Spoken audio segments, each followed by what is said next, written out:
This is Scott Becker with the Becker Business Minute, the Becker Private Equity Podcast.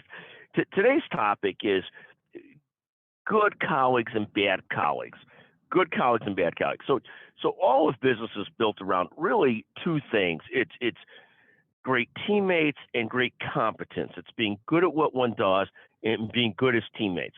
The flip side is, and there's nothing more important than good colleagues, easy to work with, a pleasure to work with, open to working with everybody, and also very good at what they do. It's sort of great colleagues and great competence. The opposite that we find is people can be very competent, but if they're not good teammates, if they're not good colleagues, they end up often being a cancer to organizations. I remember earlier on in my career, one surgeon out of a group of 15 surgeons and a large group of 100 surgeons got so antagonistic to the group that he essentially began a campaign to bring everybody out of the group or take a whole team of people out of that group. That's the kind of person that could be a cancer in an organization.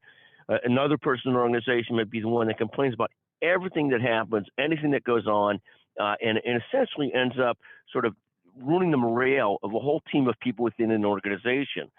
Other types of people that are leaders in organizations, cancers in organizations, are the kinds of people that essentially will say, I'm only working with this person. I'll only be on a project with that person.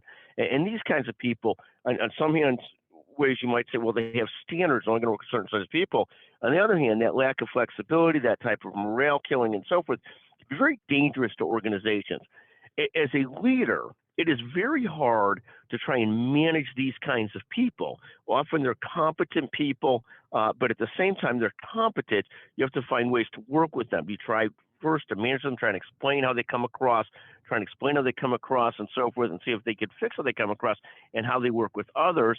Other times you have to find a way to ultimately exit these kinds of people from the organizations. And so this is one of the great challenges in leadership is dealing with difficult people. I always say to people that many people that are difficult or really challenging or really sort of cancerous to organizations, they don't know how they come across. This might be the kind of person that's sort of rude to the waitress or the waiter or the service person, and they don't even realize how poorly they're coming across. It's just how they sort of see things or how they act. They don't understand it. And it's very similar in organizations, people that essentially say, I won't be a teammate or on a project with that person. I'm too good for that. I'm not doing it. Those kinds of things. And these are the kinds of things that are very, very challenging for organizations. And I find they're very, very hard for leadership to deal with because sometimes those people don't understand how they come across. And of course, there's times when those people that are complaining or upset or upset about something are right. And that's challenging too for leaders to figure out how to manage it. So in any event, the title of this podcast is Dealing with Challenging Personalities, Dealing with People that are a cancer organization.